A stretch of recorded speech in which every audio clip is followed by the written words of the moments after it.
see you. Good. Yeah. Thanks for coming. Yeah. I appreciate it. Hi, I'm Bob Kaplitz. Hey. I'm the videographer Hey, how are capturing you? some of this, and I thought you'd to chat for a few minutes, and, Yeah. and we'd go on and then talk with you. Sure. So make yourself at home. Okay. Yeah. How you been? Good. How are you? I'm doing well. Sorry for the last minute notice. I appreciate That's okay. you coming and helping. Yeah, no problem. You doing well? Yeah. How's work? It's good. Staying busy? Yeah. How's everything going on over here? We're doing well. This is very, very exciting. We're finally getting some momentum and trying to start this Cure Glaucoma Fund and trying to really lean on some of our patients and kind of tell the story of our perspective of what we've been through and kind of the emotions we were going through when we first met and kind of the stuff that we did and the important role that you've played by really being the first one to have had the surgery done and to allow us to care for you and to be such a instrumental part in the evolution of this surgery and of glaucoma surgery in general. And we always describe it as a perfect storm. And I think you always hear us get excited about things and talk about the surgery. Even during the surgery, you heard us talking about how excited we were that it was working. And Dr. Feldman and I always talk about that. But I think it would be what we don't really usually get. Because we're always either taking pictures of your eyes or doing an ultrasound of your eye and examining your eye. We don't really get your perspective on your thoughts of what it was like going through that and having somebody tell you, one, you have glaucoma, which you knew when I first met you, but two, we're going to do this surgery, and three, hey, we're going to try something new that we have never done before but we think could work and has the great potential to fix things. How did you feel knowing that they were going to perform the surgery on you and it was the first time? Well, I was very scared at that time because my IOP pressures were very high and they're like they're going up and at such a high rate that even with all full medication I was on, it was like 5 different drops day and night, and it was like a no-brainer. I just had to do it, and it was either not do it and take a risk in losing my vision, and either at least try it and at least take a chance and at least have reserve my sight, so, but it's helped a lot. Nobody can tell the story better than you. In the literature, this is a breakthrough surgery. It was developed here. Did you realize the significance and, frankly, how lucky you were to be benefiting so soon?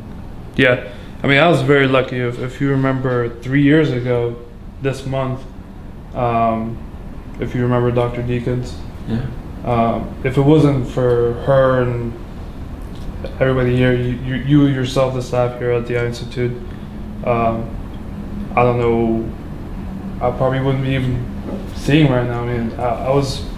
My pressures were at like 40, and thanks to the surgery, I'm at 10, no medications for 3 years, which is amazing because I've had glaucoma since I was 15.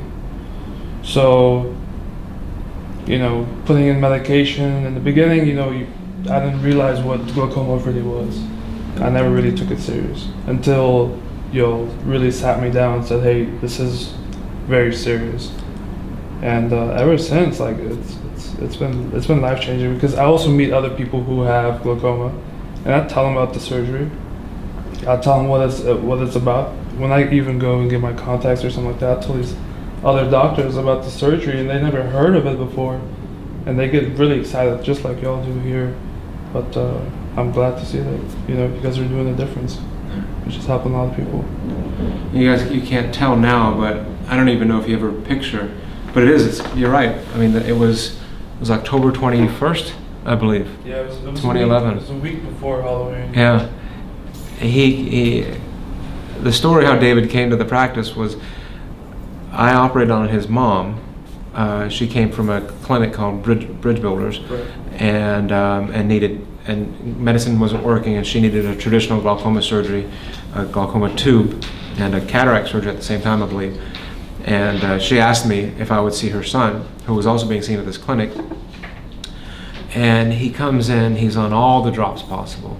I mean, and I don't know if you have a picture of what you look like 3 years ago. I do. I was actually looking through them, and I did find a couple of very bad ones. But his eyelashes were out to here. His eyes were beet red. I mean, he was literally almost, I mean, physically disfigured. People would look at you and wonder if you had something wrong with your eyes, if you were either, you know, on drugs or something crazy, or had a pink eye that was infectious. I mean, his eyelashes were out to here. His eyes were just bloodshot, and his pressures were 40.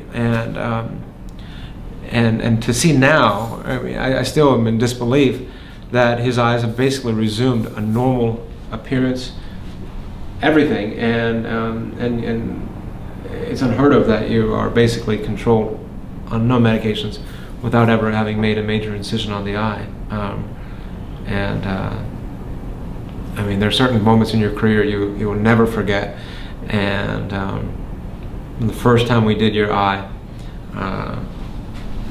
it was Dr. Feldman and I, and we, you know, we planned it out. We did the surgery, and it was going. My heart was just pounding because it was just going so well. And I said, "This is impossible. It can't." You know, it's like a dream coming true right before our eyes. Like I never thought it would actually. You know, I knew it would. I was hoping it would work, and you know, in my dream that would work. So. And you know, when we theorized it and talked about it, we thought it would work. And if it didn't work, we always had a backup plan that we could have done the same exact surgery, making a big incision in the eye. But just watching it happen, and you know, my heart is pounding, and then I see it coming around, and we complete the surgery, open up your own drain 360 degrees without having to really touch the white part of the eye. And Dr. Feldman and I, we have our masks. You know, you can't see your face. You have the masks on. You have the hat on. We look at each other. Our eyes are just, you know, in disbelief, and we we give each other a little like sterile fist bump, and we continue with the surgery. It's really interesting. I mean, we always talk about this as an evolution.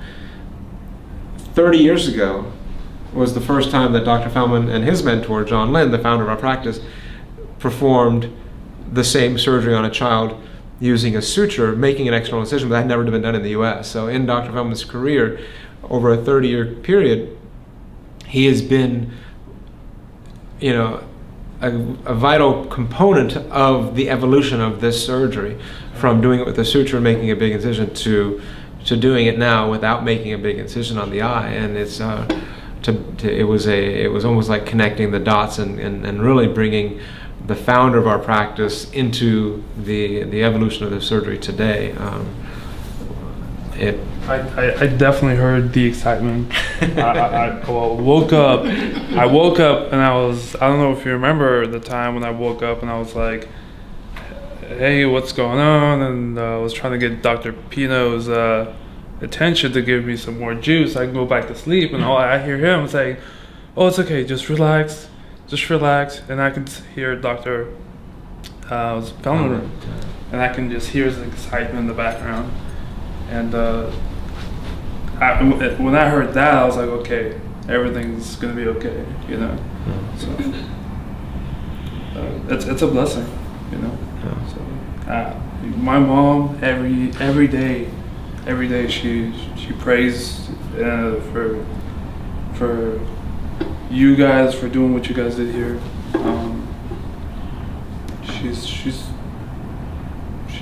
She feels blessed to the most extreme, let's say.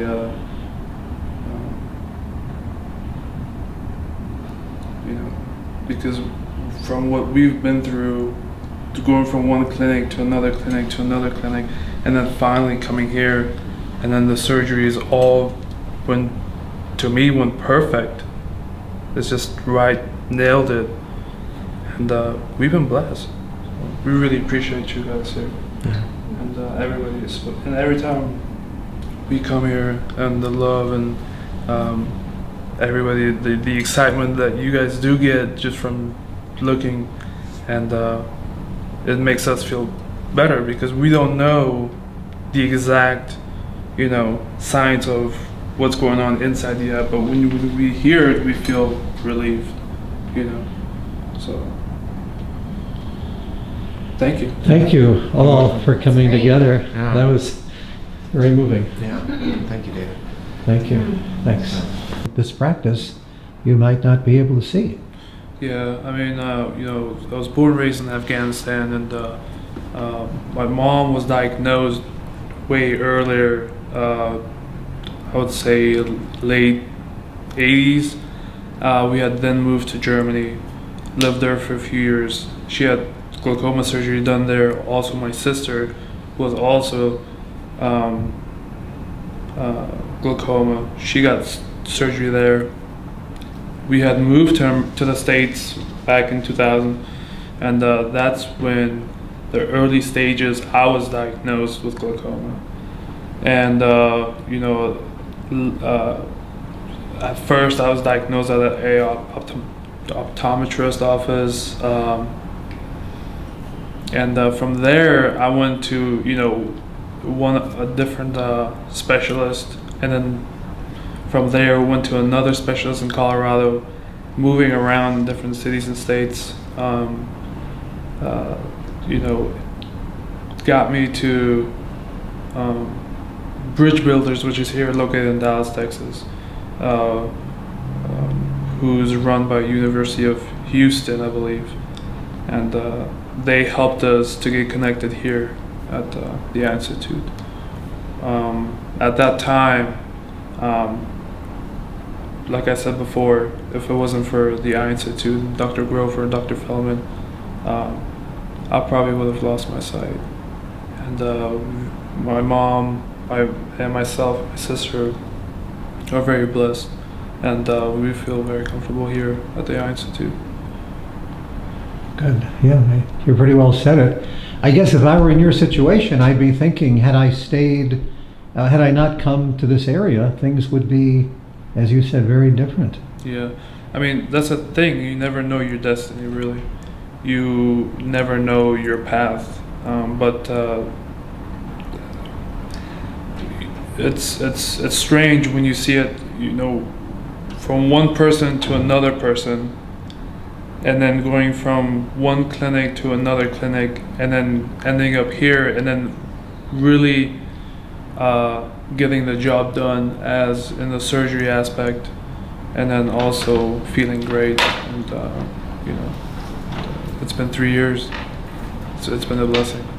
Yeah, and you were taking all those drops, your eyes were red and probably pained, and it had to be a hellish time for you. My eyes were bloodshot red. I was constantly accused of, being on drugs, or if I was literally smacked in the face, believe it or not. My eyelashes were out. I was literally, because of the medication, I was growing hair all around my eyes here, and on top of that, I was putting in medication in the morning, before lunch, after lunch, evening, and then before night, at least 3 times each time, and plus my pressures were still at 25-30 at that time, and ever since here, when I got the GAT surgery by Dr. Grover, I haven't used any drops in 3 years, and my pressures have been at a steady 10, both eyes. So